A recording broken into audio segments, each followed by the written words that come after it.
अभी जो मैक्सिमम लोगों ने क्या कर रखा है कि उन्होंने क्रेडिट कार्ड की लिमिट अपनी पूरी यूटिलाइज कर रखी है। देखिए, इस बात का जरूर ध्यान रखिए कि जो क्रेडिट कार्ड की अमाउंट है वो आपका खुद का पैसा नहीं है, वो बैंक का पैसा है और एक टाइम के बाद आपको वो पैसा वापस करना पड़ेगा। पैसा देने से पहले उनके पास निकलवाने का तरीका होता है।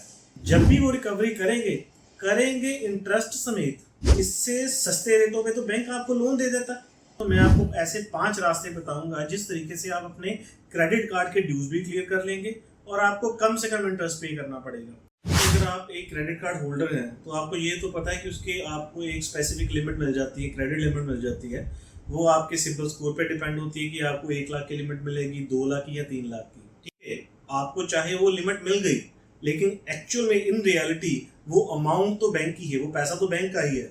ठीक है, अगर आप उसको इस्तेमाल करते हैं तो एक स्पेसिफिक पीरियड के बाद नॉर्मली 30 to 45 डेज के बाद वो पैसा आपको विद इन दैट टाइम आपको वो बैंक में जमा करवाना पड़ता है। अभी जो मैक्सिमम लोगों ने क्या कर रखा है कि उन्होंने क्रेडिट कार्ड की लिमिट अपनी पूरी यूटिलाइज कर रखी है। चाहे उनके पास अपने बैंक अकाउंट में पैसे हों चाहे ना हो, they are utilising the credit card funds. उसके कारण क्या हो रहा है कि अननेसेसरी, ठीक है, उनके ऊपर एक फाइनेंशियल बर्डन पड़ रहा है। नॉर्मली क्या है कि क्रेडिट कार्ड के फंड इस्तेमाल करने के बाद लोग अभी इतनी कैपेसिटी में नहीं है कि वो ये अमाउंट रीपे कर पाए। आपके लिए जानना बहुत जरूरी है कि किन चीजों या किन तरीकों से हम in credit card loan scam में से बाहर निकल सकते हैं। देखिए, मैं आपको किसी क्रेडिट कार्ड के बेनिफिट्स के बारे में नहीं बता रहा, ना ही मैं आपको कह रहा हूँ कि आप नए क्रेडिट कार्ड लीजिए।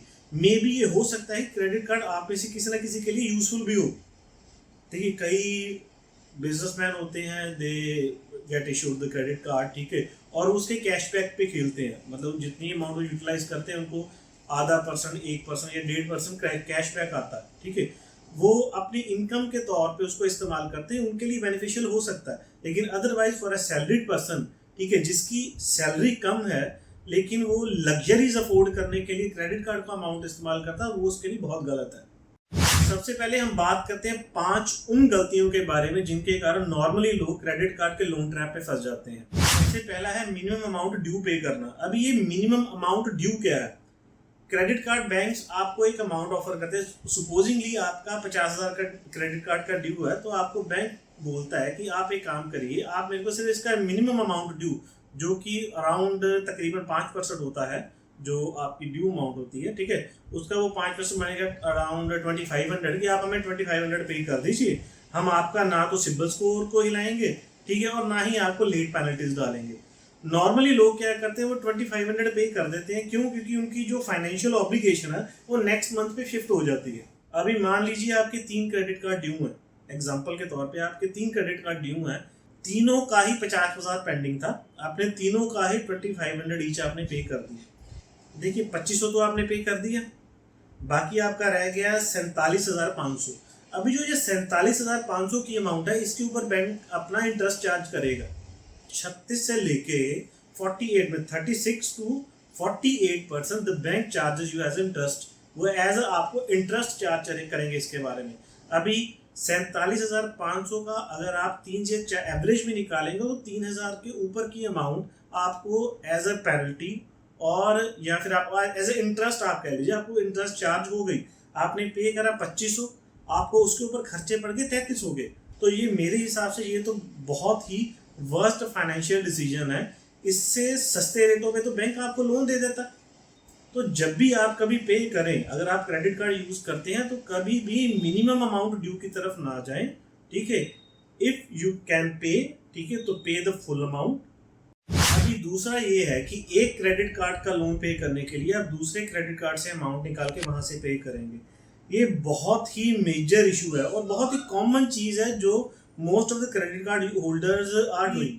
थोड़ा सा ना अगर हम आराम से इसके बारे में सोचे तो आप नॉर्मली देखिए, जिस क्रेडिट कार्ड से आपने पैसे निकाले हैं, चाहे आपने किसी भी ऐप से निकलवाए हो, चाहे आपने कैश विड्रॉल करिए, चाहे किसी ऐप से निकलवाए, चाहे किसी साइबर कैफे या फिर जो फाइनेंशियल ट्रांजैक्शंस का काम करते हैं उनसे आपने कुछ फीस पे करके वो क्रेडिट कार्ड का कैश निकलवा के आप इसमें जमा कराया, चाहे जो भी करा, आपको एक्सपेंस पड़ा, ये वही एक्सपेंस है जो आपका नुकसान है। देखिए, सिंपल लैंग्वेज में अगर आपने अमाउंट को यूटिलाइज करने या इधर से निकाल के उधर डालने में कुछ भी पे करा, तो वो आपका मंथली एक्सपेंस काउंट होता है। एग्जांपल के तौर पे मैं ले लेता हूँ, आजकल मार्केट में नॉर्मली अगर 1 लाख की ट्रांजैक्शन, मतलब 1 लाख रुपए अगर आप क्रेडिट कार्ड से बाहर मार्केट से निकलवाते हैं, उसका कैश लेते हैं, तो आपको 3% काट के देते हैं। तीसरा जो इशू है वो है इम्पल्स शॉपिंग। क्रेडिट कार्ड से परचेज करते समय इस बात का जरूर ध्यान रखें कि आप वही चीजें खरीदें जो आप एक्चुअल में अफोर्ड कर सकते हैं। चौथी चीज ये है कि अगर आप कुछ भी बाय करते हैं तो उसकी ईएमआई बनवा देना। एग्जाम्पल के तौर पे अगर आपने मोबाइल लिया तो उसकी ईएमआई बनवा दी, ठीक है। अगर फर्नीचर लिया उसकी ईएमआई बनवा दी। अगर कोई आपने टीवी लिया है, ठीक है, आपने उसकी ईएमआई बना दी। या फिर अगर आपने कोई लैपटॉप वगैरह भी लिया है क्रेडिट कार्ड का यूज करके, तो उसकी भी अलग से ईएमआई बनवा देना। नॉर्मली अगर हम एक मोबाइल फ़ोन लेते तो उसकी मंथली ईएमआई कितनी बन जाएगी? जो नॉर्मली एंड्रॉयड फ़ोन लेते हैं, ठीक है, उसकी ईएमआई 2000 बन जाएगी, 2500 बन जाएगी, ज़्यादा से ज़्यादा 3000 बन जाएगी। देखिए 2 से 3000 आपको मंथली पे करने के साथ टाइम तो नहीं चुभेगा, लेकिन अगर ये जो ईएमआईज हैं ये आपकी मल्टीपल हो जाए, मतलब आपकी 2500 की ईएमआई अगर आप इसको 4 ईएमआई आपने मंथली पे करनी है, तो एक ईएमआई तो देखो सुनने में 2500 की लगती है, लेकिन टोटल अगर काउंट करेंगे 4 के तो ये 10,000 मंथली पड़ जाता है। तो ये एक जो एक्सपेंस है कहीं ना कहीं ज्यादातर लोगों का बजट हिला देता है। तो इस चीज का ध्यान रखना बहुत जरूरी है कि हर एक परचेज की ईएमआई ना बनवाएं, ठीक है। कोशिश करें क्रेडिट कार्ड से भी वही चीज खरीदें जिसकी जो टोटल अमाउंट है आप नेक्स्ट मंथ कंप्लीट फुल्ली पे कर सकें। जो पांचवी चीज है वो है कैश विड्रॉल करवाना क्रेडिट कार्ड से, ठीक है। नॉर्मली जब आप कैश विड्रॉल करवाते हैं क्रेडिट कार्ड से तो आपको टोटल 3 तरह के चार्ज पड़ते हैं।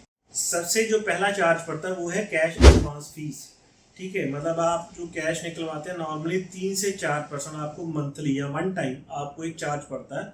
दैट कैन बी 3 to 5% और मैक्सिमम ₹500, ठीक है। एक तो आपने ये अमाउंट पे करी। सेकेंड थिंग आपको जो पे करनी होती है, जो आपने टोटल अमाउंट विड्रॉ करी है, लेट्स सपोज आपने 50,000 आपने निकलवाया, तो आपको मंथली 3 से 4%, ठीक है, या फिर एनुअली आप काउंट करें 36 to 48% आपको ये पे करना पड़ता है एज इंटरेस्ट। इसके अलावा जो आपको चार्जेस पड़े हैं उसके ऊपर आपको 18% जीएसटी भी पे करना पड़ता है। जो क्रेडिट कार्ड बैंक्स या कंपनीज आपको सिर्फ आपका सिबिल स्कोर देके आपको 1 या 2 लाख की क्रेडिट की लिमिट दे रही हैं और आपको बोल रही हैं कि आप आराम से ये पैसा इस्तेमाल करिए, ठीक है, इसको अपने पैसे की तरह इस्तेमाल करिए, वो क्रेडिट कार्ड कंपनी या बैंक बेवकूफ़ नहीं है।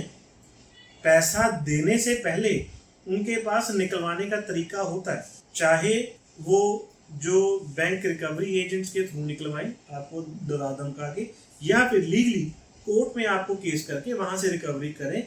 जब भी वो रिकवरी करेंगे इंटरेस्ट समेत, मतलब दोनों केसेस में आपका नुकसान जरूर होना है। देखिए अगर किसी कारण आप क्रेडिट कार्ड के लोन ट्रैप में फंस चुके हो और वहां से निकलने की कोशिश करें, तो मैं आपको ऐसे 5 रास्ते बताऊंगा जिस तरीके से आप अपने क्रेडिट कार्ड के ड्यूज भी क्लियर कर लेंगे और आपको कम से कम इंटरेस्ट पे करना पड़ेगा।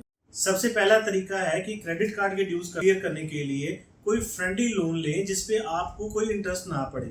ऐसा लोन आपको आपका फ्रेंड या आपका रिलेटिव ही देगा।